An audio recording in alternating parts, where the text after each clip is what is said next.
లష్కర్ బోనాల ఉత్సవాల్లో భాగంగా జరిగిన రంగం కార్యక్రమంలో భవిష్యవాణిని మాతంగి స్వర్ణలత వినిపించారు.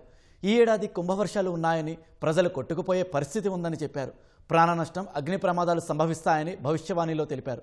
తన విగ్రహ ప్రతిష్ఠ చేస్తే కోరికలు నెరవేరుస్తానని వివరించారు. నేను సంతోషంగా వచ్చినాను అనుకుంటున్నాను. క్రోధంతో వచ్చినా నేను మీతోటి నేను ఎందుకు పలుకులిప్పాలా, ఎందుకు సమాధానం చెప్పాలా? మీరు మాత్రం నా మాట ఏమైనా ఆచరిస్తుర్రా? లేదు కదా. మీరు అడిగిన దానికి నేను ఎందుకు సమాధానం చెప్పాలి? 7 ఏళ్ళు 2 మాసాలు అయిపోయింది, 2 వర్షాలు కూడా అయిపోయింది.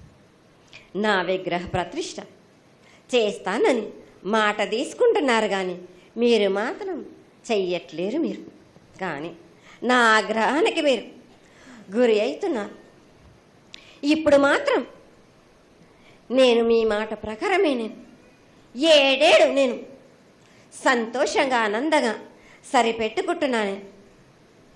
నా బాలవచలందరినీ నేను ఏ ఆపద వచ్చినా నేను కాపాడుతున్నా. నేను ఏ ప్రమాదాలు వచ్చినా కానీ కాపాడుతున్నా. నేను మీరు మాత్రం నా మాటకు మాత్రం ఆచరించట్లేరు. నేను నాకు ఆగ్రహానికి ఇస్తుంది.